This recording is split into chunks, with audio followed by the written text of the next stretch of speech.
Parashá Mishpatim de Shemot, Éxodo capítulo 21. Versículo 1. Hashem le dijo a Moshe: y estas son las ordenanzas que expondrás ante ellos, los israelitas. Si adquieres un esclavo hebreo, trabajará 6 años, pero al 7º año saldrá libre, sin cargo alguno para él.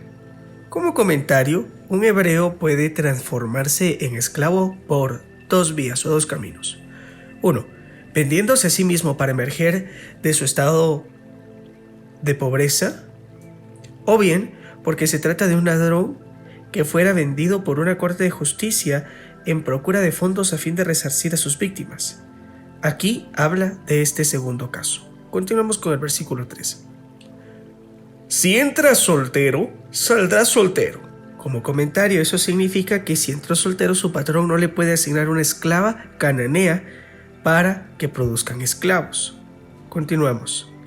Si entra casado, su esposa saldrá con él. Seguimos con los comentarios. Mientras que el esclavo está al servicio de su patrón, el patrón está obligado a mantener a la esposa de aquel, obligación que cesa cuando el esclavo recupera su libertad. Continuamos con el versículo 4. Si su amo le proporciona una esposa y ella le da hijos o hijas, la mujer y sus hijos serán propiedad de su amo y él saldrá solo. Pero, en este caso, si el sirviente dijese: quiero a mi amo, a mi esposa y a mis hijos, y renuncio mi libertad para quedarme con ellos, entonces su amo lo llevará ante los jueces, lo arrimará a la puerta colocada en un marco, y su amo le atravesará la oreja con un punzón. Así se convertirá en esclavo suyo por siempre, hasta el jubileo. Comentario. Esto debe hacerse junto a una puerta para que la decisión tenga un carácter de pública y oficial. Continuamos con el versículo 7. Si alguien vende a su hija como sierva, ella no saldrá libre como salen los esclavos canaanitas varones. Aquí un comentario. El esclavo canaanita es un esclavo no israelí, que en virtud de su estatus de esclavo, después de haber sido adquirido, se circuncida y se sumerge en una fuente de agua natural. Este esclavo recupera su libertad si sufre la mutilación de un diente, un ojo o un dedo, o una de las orejas, o la nariz, o el miembro viril, o los pechos en una mujer. En cambio, un esclavo hebreo recupera su libertad al 6º año de servicio o en el jubileo. Y la sirvienta hebrea además recupera su libertad al presentar signos de pubertad. Si ella no le agrada a su amo, que debería haberla designado como suya, debe ayudarla a redimirse. Comentario. Esto es, debe deducir un precio que pagó por ella al importe correspondiente a la cantidad de años que trabajó, y la diferencia, es decir, lo que pagó menos los años que ella trabajó, es lo que debe pagar ella para recuperar su libertad.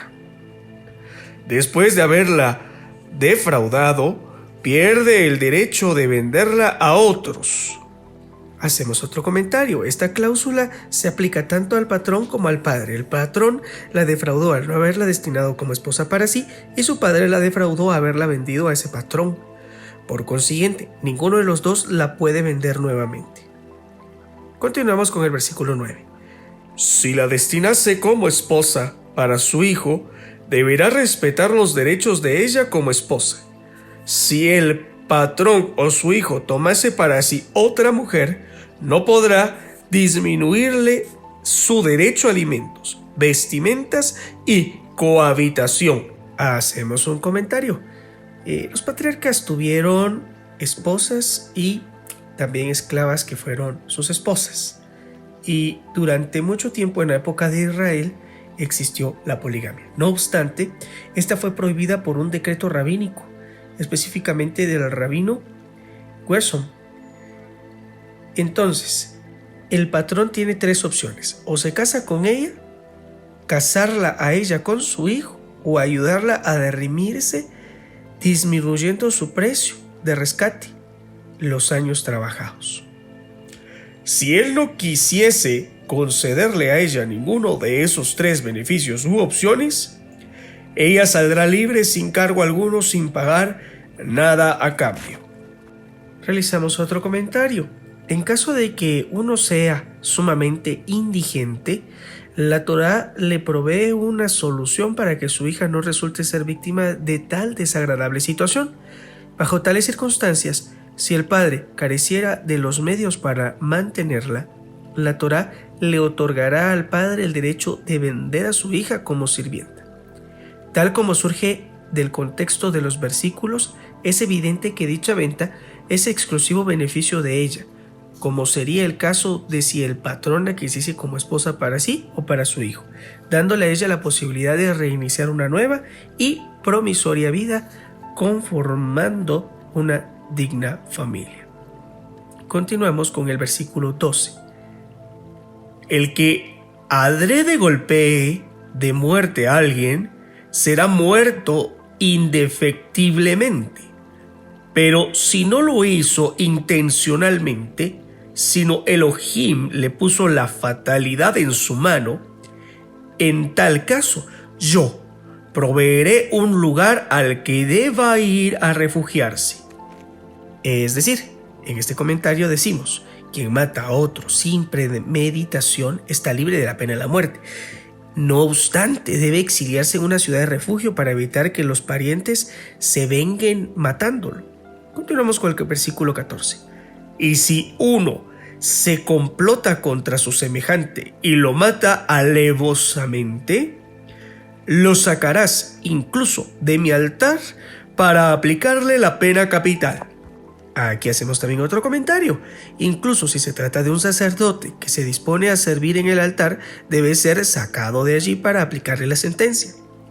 Y si se exilió en una ciudad de refugio, también de allí se lo debe de sacar. Pero si el sacerdote ya comenzó el servicio en el altar, se aguarda hasta que finalice el servicio. Continuemos con Shemot capítulo 21, versículo 15. Al que golpea a su padre o a su madre, se le aplicará la pena capital. Hacemos otro comentario. Cada vez que la Torá menciona pena capital sin dar mayor especificación, se refiere a la estrangulación. Continuamos con el versículo 16. El que rapte a una persona y la venda como esclavo, y testigos lo encuentren al secuestrado en su poder, es decir, los testigos encuentran a la víctima en poder del captor antes de que lo vendiera como esclavo, se le aplicará la pena capital, es decir, por medio del estrangulamiento. Comentario. Esto se aplica cuando se realizan 3 actos. 1. El raptar, el esclavizar, aunque sea por ínfimo servicio, y el vender. Continuemos con el versículo 17. El que maldiga a su padre o a su madre, se le aplicará la pena capital a través del estrangulamiento. Versículo 18. Si pelean 2 hombres y uno hiere al otro de una pedrada o puñetazo y sin provocarle la muerte lo confina al lecho de enfermo, en otras palabras, queda incapacitado para trabajar. Comentario. Este agresor será puesto en prisión hasta cerciorarse de que el herido va a sobrevivir. Si se levanta y puede salir por sus propios méritos, el agresor será absuelto, pero deberá indemnizarlo por su incapacidad de trabajar y deberá proveerle los gastos médicos. Shemot capítulo 21, versículo 20. Si alguien golpea a su esclavo o a su esclava con un palo y lo mata, el muerto será vengado, es decir, que el agresor morirá a espada. Pero si sobreviviese 1 o 2 días, ya no será castigado, porque es su propiedad. Si al pelear 2 hombres golpeasen a una mujer embarazada, de modo que deba abortar, pero sin que haya fatalidad para la mujer, cuando el esposo de la mujer lo demande en un tribunal, aquel deberá pagar una indemnización. Deberá pagar lo que estipulen los jueces. En cambio, si resultase una fatalidad, es decir, la mujer recibiese un golpe mortal, darás vida por vida. Como comentario, lo que puede interpretarse como vida por vida literalmente o bien como una indemnización en dinero a los herederos, amparado en el hecho de que no tuvo la intención explícita de matarla. Dicha indemnización se calcula en función del potencial de la víctima. La indemnización a pagar es ojo por ojo, es decir, el valor del órgano dañado, diente por diente, mano por mano, pie por pie. Comentario: no significa que debe hacerse sufrir al agresor un daño igual que causó, más bien debe entenderse como una indemnización del agresor a la víctima por el daño que le fuera provocado, tomando como base la disminución de su precio en el mercado de esclavos a causa de su incapacidad. Continuamos con el versículo 25. Quemadura por quemadura, herida por herida, golpe con moretón por golpe. Comentario: en estos casos donde no le causa la pérdida de órgano alguno, la compensación que el agresor debe afrontar se calcula en base a la indemnización que una persona de similares características a la víctima estaría dispuesta a recibir a cambio de sufrir semejante penuria. Continuamos con el versículo 26. Si alguien golpea el ojo de su esclavo o de su esclava y lo deja tuerto, deberá darle la libertad a cambio de su ojo. Si le hace saltar un diente a su esclavo o a su esclava, deberá dejarlo en libertad a cambio de su diente. Si un toro o otro animal embiste a un hombre o a una mujer y lo mata, ese toro deberá ser apedreado y su carne no podrá ser consumida. Pero el dueño del toro quedará absuelto. Pero si el toro venía embistiendo a la gente desde ayer o antes de ayer y se le advirtió a su dueño para que tomara los recaudos necesarios, pero el animal mata a un hombre o a una mujer por negligencia de su propietario, por no haberlo cuidado, es decir, al animal, el toro será lapidado y su dueño también será muerto. En un comentario se establece que la muerte que se le hace a la persona, al dueño, es una muerte espiritual y no de pena capital. En efecto, se le impondrá una multa, literalmente un rescate. Deberá pagar por el rescate de su animal lo que le fuese estipulado, tanto si embistiese a un niño o a una niña. De acuerdo a esa misma ley se procederá con él. Si el toro embistiese a un esclavo o a una esclava, el dueño pagará 30 shekel de plata a su amo y el toro será lapidado. Cuando alguien destapa un pozo o cava un pozo y no lo tapa y cae allí un toro o un asno, el que hiciera el pozo deberá hacer reposición del animal, deberá indemnizar a su dueño y el animal muerto será de este último, como pago o cuenta de los daños. Si el toro de uno embiste al otro de otro y lo mata, deberán vender al toro vivo y dividirse el dinero. También deberán dividirse al toro muerto o su producto. Pero si se sabía y estaba establecido que el toro era agresivo y solía embestir desde ayer o incluso desde antes, y su dueño no lo cuidaba, deberá reponer toro por toro, y el animal muerto será suyo. En un comentario se establece que es del damnificado, como pago o cuenta del daño que le fuera provocado. Si alguien roba un toro o una oveja y los mata o los vende, deberá reponer 5 toros por un toro y 4 ovejas por una oveja. Shemot capítulo 22, Éxodo capítulo 22, versículo 1. Si un ladrón es descubierto en un pasadizo oculto tratando de violar una casa y fuese golpeado de muerte, no se considera asesinato. Aquí un comentario. Uno puede matar a un atacante en procura de salvar su propia vida, pero no por salvar sus pertenencias. Pero si es evidente que el ladrón no tenía intención de matarlo, tan evidente como que el brillo del sol es saludable para el mundo, entonces el caso sí adquiere estatus de asesinato. Un ladrón debe restituir lo que haya robado, pero no está sujeto a la pena de muerte. Y si no tuviese para restituir, deberá venderse como esclavo por lo que haya robado. Si robó un animal y fuese hallado vivo en su poder, ya sea un vacuno, un asno o una oveja, deberá restituir el doble.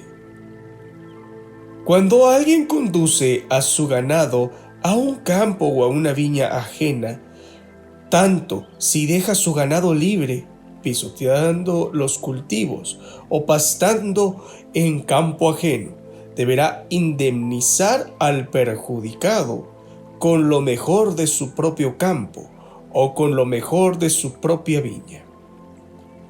Cuando se enciende un fuego, aunque se haya encendido por sí solo, y alcanza cardos y consume el grano amontonado, o el que está por cosecharse, o un campo arado que a causa del fuego deberá ararse nuevamente, quien encendió el fuego deberá indemnizar al perjudicado, aunque el fuego se haya originado en su propio campo.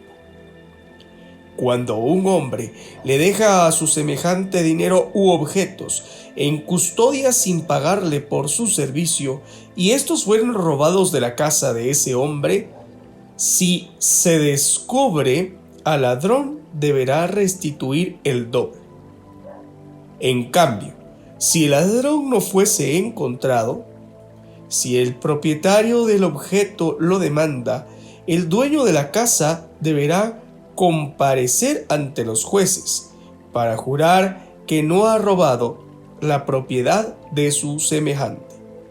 En todo caso de juramento malintencionado, ya sea que involucre al vacuno, un asno, un cordero, una vestimenta o cualquier objeto sobre el que se alega que se perdió, y los testigos digan: aquí está es la prueba de que el objeto que declaraste que te robaron en verdad lo tienes en tu poder, la causa de tus litigaciones será presentada ante los jueces. Al que los jueces condenen, deberá pagar el doble al otro. O sea, el que recibió los objetos en custodia declara bajo juramento. Como comentario, no los puedo restituir porque me los robaron, pero se presentan testigos en su contra declarando: aquí tenemos la prueba de que el objeto sobre el cual juraste habérsete extraviado en verdad lo tienes en tu poder. Si la sentencia de los jueces fuere favorable a los testigos, el depositario de los objetos deberá pagar el doble al dueño de los mismos. Pero si la sentencia fuere a favor del depositario, los testigos deberán pagarle el doble a este último. Cuando alguien le entrega en custodia a su semejante un asno, un vacuno, un cordero o cualquier animal, y éste muere, se fractura o es arrebatado sin testigos y sin que el depositario pudiera evitarlo, el diferendo entre los dos se resuelve cuando el depositario declara bajo juramento a Hashem que no echó mano para uso personal sobre los bienes de su prójimo, pues en tal caso sería como un ladrón, con toda la responsabilidad de su acto. El dueño del animal deberá aceptarlo y aquel no deberá hacer indemnización alguna. Pero si le hubiese sido hurtado, el depositario deberá indemnizar al dueño, pues cobró por sus servicios y por lo tanto, en condiciones normales, es responsable por el mismo. Si el animal hubiese sido despedazado por fieras y el depositario presenta testigos de que no ha sido negligente en el cuidado del animal, sino que se trata de un caso imprevisible, no deberá pagar nada por el animal despedazado. Si alguien pide prestado un animal y éste se quiebra una pata o muere y el dueño no está allí, deberá indemnizar al dueño. Si el dueño no está, significa que el dueño del animal no estaba trabajando para aquel que lo pidió prestado. Pero si estaba trabajando, aquel no debe pagarle nada en caso de que se produzca algún accidente. En cambio, si estuviese presente su dueño, no deberá indemnizar. Se refiere a que el dueño del animal está trabajando para el mismo que le pidió el animal prestado. Si el animal no es prestado, sino alquilado, la pérdida será cubierta por el precio del alquiler. Si alguien seduce a una mujer virgen que no estuviese comprometida y se acuesta con ella, deberá proveerle un contrato matrimonial como a una esposa. Y si la chica se niega a casarse con el hombre, o el padre se niega a permitirle que se case con ella, el abusador deberá pagarle la suma establecida en el contrato matrimonial de las chicas vírgenes. Esto equivale a 50 shekel de plata. No dejes con vida a la hechicera o al hechicero. Al que mantenga relaciones con un animal, se le aplicará la pena capital. Al que ofrezca ofrendas a ídolos fuera de Hashem, será destruido. No hostiguéis ni oprimáis al extranjero, pues extranjeros han sido ustedes en Egipto. No aflijan a las viudas ni a los huérfanos, ni a nadie. Pues si les causa sufrimiento y ellos clamasen a mí, yo escucharé su clamor y con gran furia los mataré a ustedes a espada. Entonces las viudas serán sus mujeres. Eso quiere decir que quedarán viudas y tendrán prohibido casarse por el resto de sus vidas, pues sus esposos morirán sin la presencia de testigos. Y los huérfanos serán sus hijos. Cuando le prestes dinero a mi pueblo, al necesitado que está contigo, no lo presiones para que te salde su deuda, ni le cobres interés. Si tomas como prenda la vestimenta de tu semejante, deberás devolvérsela antes de que se ponga el sol, pues ese es su único abrigo. Es su ropa para resguardar su piel del frío. ¿Con qué dormirá? Cuidado pues, si clamase a mí, yo escucharé su llamado, porque soy compasivo. No blasfemes a Elohim, ni maldigas a ningún líder de tu pueblo. No demores tus bikurim, es decir, las primicias, ofrendas de la cosecha recientemente maduras, ni tus ofrendas agrícolas, que se entregaban al sacerdote. Estas ofrendas agrícolas son llamadas terumá en otros contextos. En este caso el versículo se refiere como demá, que sería un sinónimo. No demores alude a que no se debe transponer el orden de las ofrendas. No se debe ofrendar terumá antes que bikurim, ni maaser antes de terumá. Al mayor de tus hijos consagrarás a mí. Lo mismo harás con tus vacunos y con tu ganado menor. 7 días estará el animal primogénito con su madre, y al 8º día me lo entregarás. Es decir, al 8º día ya puedes ofrendar. Sean hombres de santidad para mí.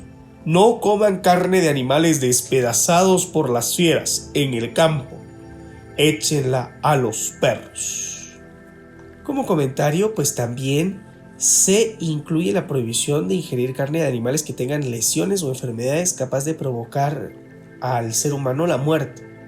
Hashem pretende que santifiquemos los aspectos de nosotros que hacen que seamos humanos y que llevemos a la práctica acciones sagradas, humanitarias. Hashem pretende un pueblo de gente buena y sagrada, así como ya tiene una plenitud de ángeles que cumplen su voluntad. Shemot, capítulo 23, versículo 1. Éxodo, capítulo 23, versículo 1. No aceptes rumores falsos, no te hagas cómplice de un corrupto para hacerle testigo fraudulento. No sigas a la mayoría para hacerle el mal. Aquí un comentario. Un juez debe evaluar cada caso sobre la base de los testigos y conforme a derecho, y no debe dejarse arrastrar por los corruptos que buscan pervertir la justicia, ni siquiera si fuesen la mayoría. No juzgues en un proceso inclinándote hacia la mayoría que desvirtúa la justicia. Una interpretación que se da a este texto es: no pongas en un proceso para pervertir la justicia. También se puede traducir de esta manera: todo caso debe decidirse en base a la mayoría, o bien que el juez no juzgue con base a los criterios de sus colegas en el tribunal, sino que juzgue de acuerdo a su propio criterio, con la base de las pruebas de las que disponga, o bien que el juez que declaró inocente al acusado no desvirtúe su opinión, es decir, que no se cambie su dictamen de inocente a culpable. No favorezcas ni siquiera al pobre en su causa. Comentario y aclaración. Un juez debe ser fríamente imparcial. Cuando encuentres el toro de tu enemigo o su burro extraviado, devuélveselo. Si ves el burro de tu enemigo caído bajo su carga, ¿te negarás a ayudarlo? Sin duda, lo ayudarás. Un comentario. Literalmente, lo ayudarás con él. Así se debe de interpretar literalmente. Es decir, con el dueño del burro. Pero si el mismo dueño del burro se desentiende de la carga, ningún ajeno está obligado a descargarlo. No desvirtúes el derecho de tu gente, pobre, en su causa judicial. Toma distancia de la palabra falsa. No ejecutes al inocente o al virtuoso. Los jueces tienen prohibido decretar la pena capital con base a pruebas inconsistentes o con base a lo que su lógica les indique. Solo son válidos los testimonios certeros. Pues yo no exonaré al perverso. Aquí un comentario. Si el tribunal ha decretado la pena de muerte contra un acusado, en cuyo favor surgen pruebas con posterioridad a la sentencia, el tribunal debe juzgarlo nuevamente. Pero si el tribunal lo ha hallado inocente y luego surgen pruebas en su contra, queda en firme la sentencia del inocente, y entonces será el Todopoderoso quien lo ajusticie. De muchas formas dispone Él para causarle la muerte que merezca. A eso alude la frase: no exoneraré al culpable. Continuamos con el versículo 8. No aceptes soborno. Es decir, ni siquiera para emitir un dictamen honesto, y menos aún para pervertir la justicia. Pues el soborno ciega a los que ven y corrompen las palabras justificadas. No oprimas al extranjero. Ustedes ya conocen los sentimientos de un extranjero, pues fueron extranjeros en Egipto. 6 años cultiva tu tierra y cosecha su producto, pero el 7º año deberás dejarla libre y sola para que coman de lo que crece naturalmente los pobres de tu pueblo, y lo que sobre de ellos los comerán los animales del campo. Lo mismo deberás hacer con tus viñedos y tus olivos. Aquí un comentario. Es decir, no podrás trabajar la tierra ni podrás comercializar su producto. y podrás acopiar solo lo que necesites para el consumo de tu casa. Pero si se acaba en el campo algún producto de la tierra, deberás sacar de tu depósito y llevarlo al campo, para que todos puedan tener provecho. En el 7º año, todos pueden comer libremente los productos de la tierra, sin necesidad de apartar los diezmos. Continuamos con el versículo 12. Haz durante 6 días todo tu trabajo, pero el 7º día deberás dejar de trabajar para que descansen también tu toro y tu asno, y recuperen sus fuerzas, tu sirviente incircunciso, o sea, el hijo de tu sirvienta y el extranjero. Cumplan todo lo que les dije. No mencionen el nombre de dioses ajenos, ni que tu boca provoque que sea escuchado de boca de otros. 3 fiestas de las peregrinaciones celebrarás para mí durante el año. Cuida la fiesta de las Matzot. 7 días comerás Matzot, pan de acimo, como te he indicado, en el momento establecido en el mes de la primavera, pues en él saliste de Egipto. Nadie se presente ante mí con las manos vacías. Comentario: si no lleven sacrificios para ofrendar cuando peregrinen a Jerusalén. Es lo que quiere decir. Continuamos con el versículo 16. También cuidarás la fiesta de Katzrir, es decir, la cosecha de Shavuot, fiesta de las primicias de tu labor Bikurim, de lo que sembraste en el campo, y la fiesta de Asif, es decir, de la copia de Sukkot, después del fin de año, cuando coseches todo lo que hayas sembrado en el campo. 3 veces por año debe presentarse todo hombre ante el amo del universo, Hashem.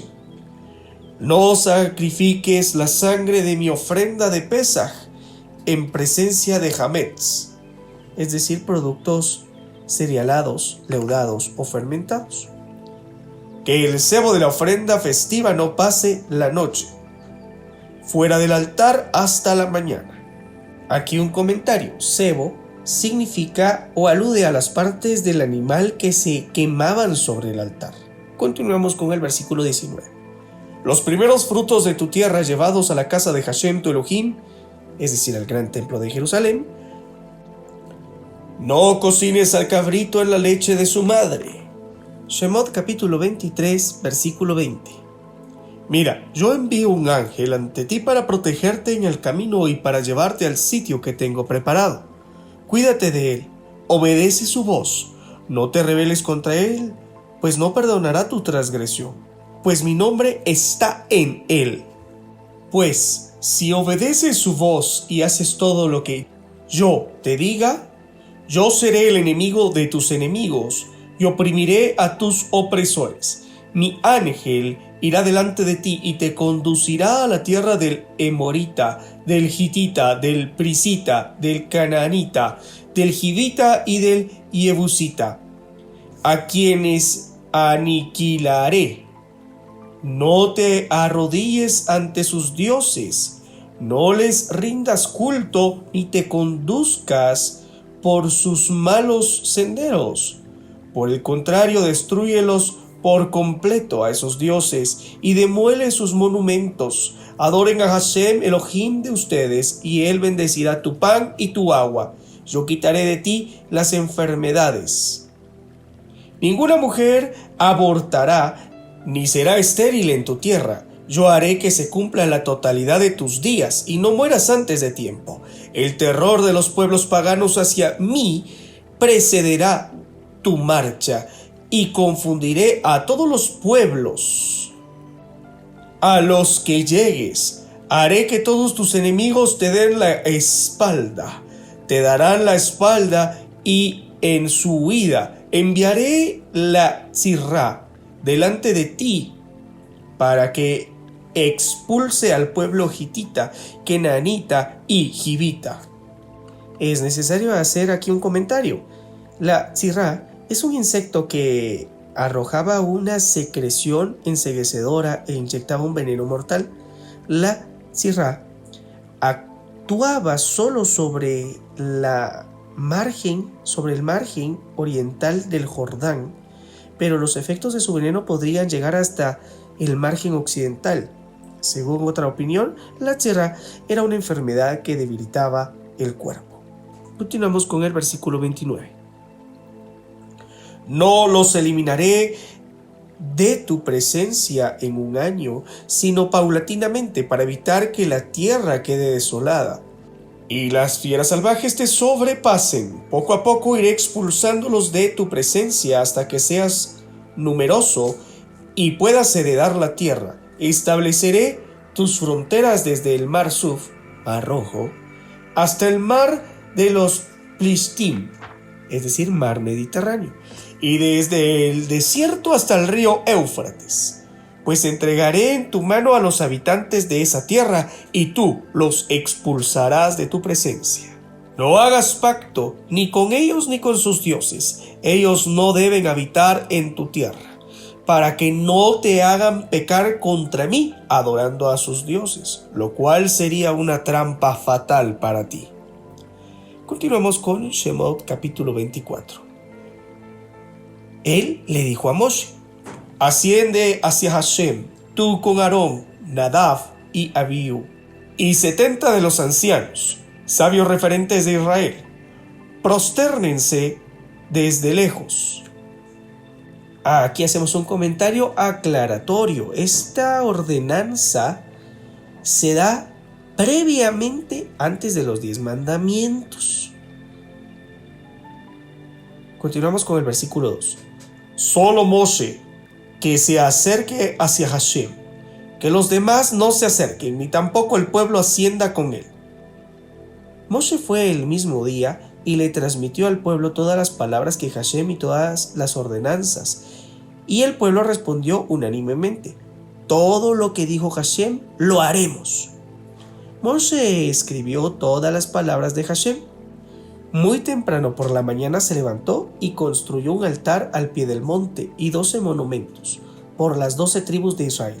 Luego mandó a los primogénitos de los israelitas que ofrecieran ofrendas olá y sacrificaron novillos a Hashem como ofrendas shelamim, es decir, de paz. Entonces Moshe tomó la mitad de la sangre y la vertió en 2 tazones y la otra mitad la salpicó sobre el altar. Y después tomó el libro de la alianza, es decir, el libro de la Torá, y se lo leyó al pueblo. Y ellos respondieron: todo lo que dijo Hashem haremos y obedeceremos. Entonces Moshe tomó la sangre y la salpicó sobre el pueblo, diciendo: miren la sangre de la alianza que Hashem selló con ustedes acerca de todas estas cuestiones. Y ascendió Moshe con Aarón, Nadab y Abiú y 70 de los ancianos sabios referentes de Israel al monte. Entonces vieron a Elohim de Israel. Bajo sus pies había como un piso de piedras de zafiros. Comentario: esa era una piedra que Hashem tenía ante sí para recordar a los israelitas de su dura esclavitud. Continuamos. Que era como la esencia misma del cielo en pureza. Él no hizo daño a los notables de Israel, es decir, a Nadab, a Abiú y a los 70 ancianos, quienes, a pesar de haber visto a Elohim, siguieron con vida, comiendo y bebiendo. Hashem le dijo a Moshe: asciende hacia mí al monte y quédate allí. Te entregaré las tablas de piedra con las enseñanzas y los mandamientos que he escrito para que los transmitas al pueblo. También aquí hacemos un paréntesis y comentario. Es decir, vino Moshe y transmitió los mandamientos de una manera oral, pero estos luego fueron inscritos en tablas. Continuamos con el versículo 13. Entonces Moshe se levantó con su ayudante Yehoshua. Moshe ascendió al monte de Elohim y a los ancianos les dijo: espérennos aquí hasta que retornemos a ustedes. Miren, Aarón y Hur están con ustedes. Quien tenga alguna disputa en materia legal, que acuda a ellos. Moshe ascendió al monte y la nube cubrió el monte. La gloria de Hashem se posó sobre el monte Sinai, y la nube lo cubrió durante 6 días, y al 7º día él llamó a Moshe desde la nube. El aspecto de la gloria de Hashem era como un fuego devorador sobre la cima del monte, a los ojos de los israelitas. Entonces Moshe ingresó en la nube y ascendió al monte. Moshe estuvo en el monte 40 días y 40 noches. Haftará Mishpatim de Irmía, es decir, Jeremías, capítulo 34, versículo 8 al versículo 22, y del capítulo 33, del 25 al 26.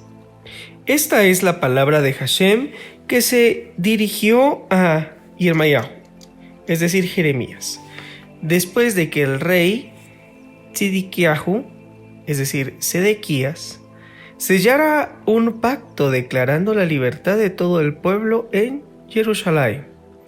El pacto establecía que cada uno debía dejar en libertad a sus sirvientes hebreos, ya sean hombres o mujeres, para que nadie tuviera como esclavo a su hermano judío.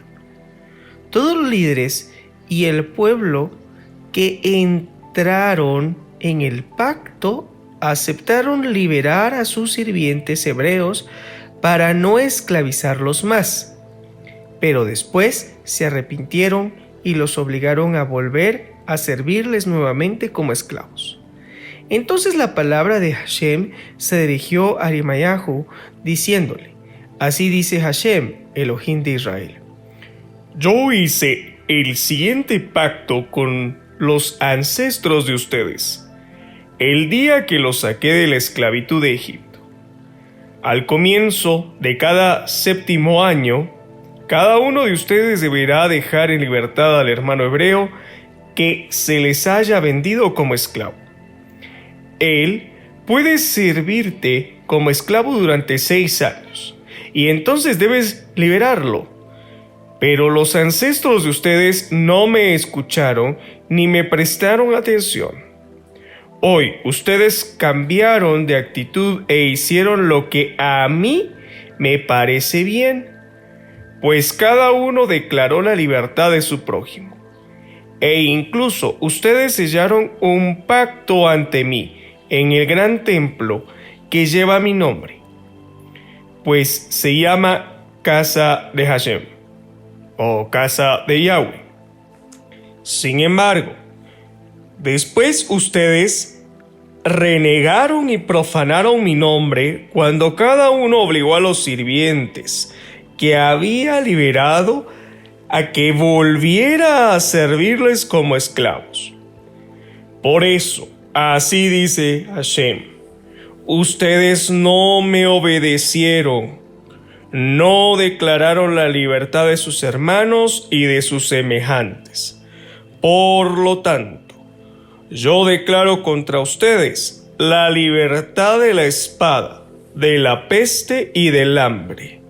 Los pondré a ustedes como destinatarios del terror de todos los reinos de la tierra. Entregaré en manos del enemigo a los hombres que violaron mi pacto, los que no cumplieron con las palabras del pacto que hicieron ante mí, cuando cortaron el novillo en 2 y pasaron en medio de las pestes. Los líderes de Yehudá y los líderes de Jerusalén, los oficiales, los sacerdotes y todos los habitantes de la tierra que pasaron entre las mitades del novillo, estableciendo así el pacto.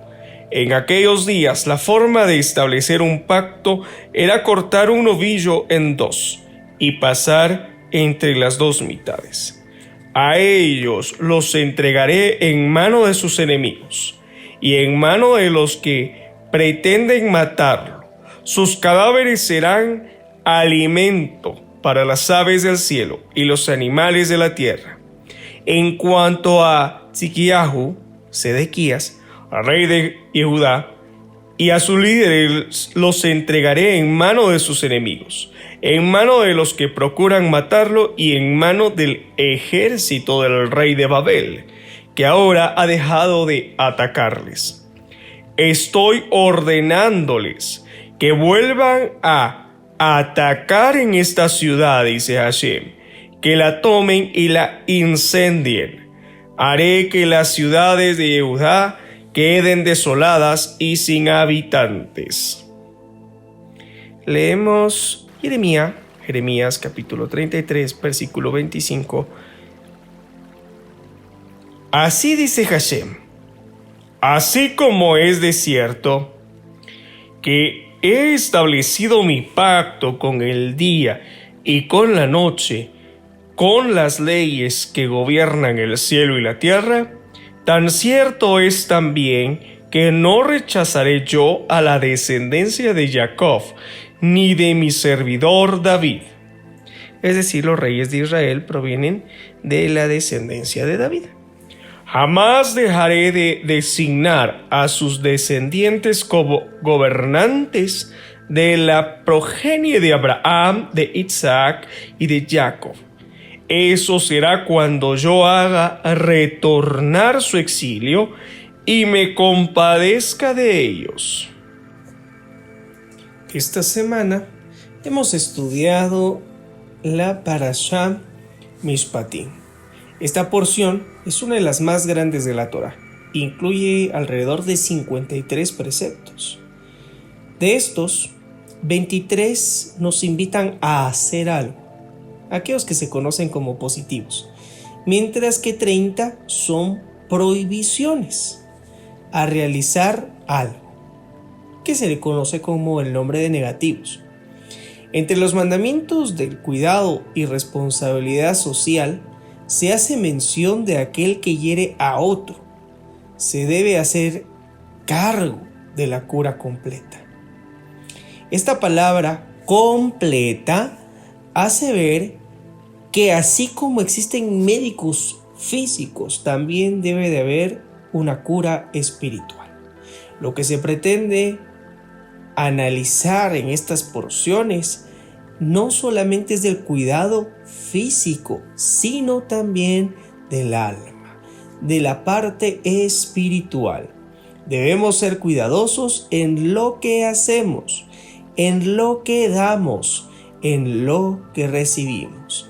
Evitemos los peligros evidentes, tanto para la protección de nosotros como de alguien más. El creyente tiene la cualidad de poder ser dadivoso y por ende debe ser desprendido en todo sentido. A nuestro enemigo no le debemos despreciar, sino tener amor por él y por su causa. Debemos ser cartas abiertas. Un creyente nunca será cruel, sino que respetará a su semejante y a todo ser vivo. Por lo tanto, aquellos animales que están bajo nuestro cuidado merecen respeto también. Si es así con el animal, cuánto más a aquel que es nuestro trabajador. Un creyente no se inclinará jamás ante ídolos, pues su Señor es uno. La esclavitud que se evidencia en la Torá no es la misma al concepto de esclavitud que conocemos o como la que vivimos en Egipto. En el contexto de Abraham, sus esclavos eran aquellos miembros de su casa. Los esclavos eran bien atendidos. Es por ello que existe un dicho que dice: aquel que adquiere un esclavo adquiere un patrón para sí mismo. Este dicho muestra la realidad. El amo debe suplir todas las necesidades del esclavo. Tanto así que si el amo tuviese una sola almohada y su esclavo no, entonces el amo debería entregársela al esclavo. También debe preparar dote para cuando el esclavo sea libre al 7º año, porque 6 años será esclavo y el 7º quedará libre. En el contexto real de esclavo, aquel que cometiera hurto y no pudiese devolver lo robado, entonces será sentenciado a ser esclavo de aquel que ha sido víctima y con ello pagaría su pena, o bien también se vendería a sí mismo como esclavo y con ello pagará lo robado. Esta es una digna regeneración para que aprendiera a vivir de manera honesta. Aquí en esta porción se menciona la ley del talión, el ojo por ojo. Esto jamás en la vida fue algo literal, sino que es un equivalente en su coste. Es decir, se busca compensar con la medida de lo que equivale lo afectado. Entonces, se encuentran 5 tipos de indemnizaciones. Aquella persona que ha recibido un daño a sí mismo o a alguno de sus bienes puede recibir indemnizaciones en 5 sentidos. Es decir, se le indemnizará por el daño. En hebreo se llama nezek. Por el sufrimiento. En hebreo se conoce como tzar. Por la curación. En hebreo significa ripui. Por lucro cesante. Es decir, shevet. En este cuarto tipo de indemnización es a causa de que algún bien podría generar algún tipo de lucro y al verse dañado no lo está generando. Así que se indemnizará en este sentido. Y pues cuando es un daño físico, entra la indemnización por vergüenza. En hebreo se conoce como boshet. Estos cálculos en la antigüedad eran tratados en un juzgado, es decir, el Beit Din, así se le llama en hebreo, y eran considerados multas, es decir, knasot. Para profundizar, puedes tratar 2 temas: el significado espiritual del toro, el pozo, el hombre y el fuego, y la restauración del alma. Esta semana puedes hacer una introspección de tu vida y verificar cómo puedes resolver los asuntos pendientes en tu alma y en el alma de tu prójimo. Trata de quedar libre de los pendientes. Mi nombre es Juan Carlos Castillo y ha sido un gusto acompañarte en esta porción llamada Mishpatim. Puedes seguirnos a través de nuestras redes sociales o en nuestro sitio web www.shedegur.com. Shalom, hermanos.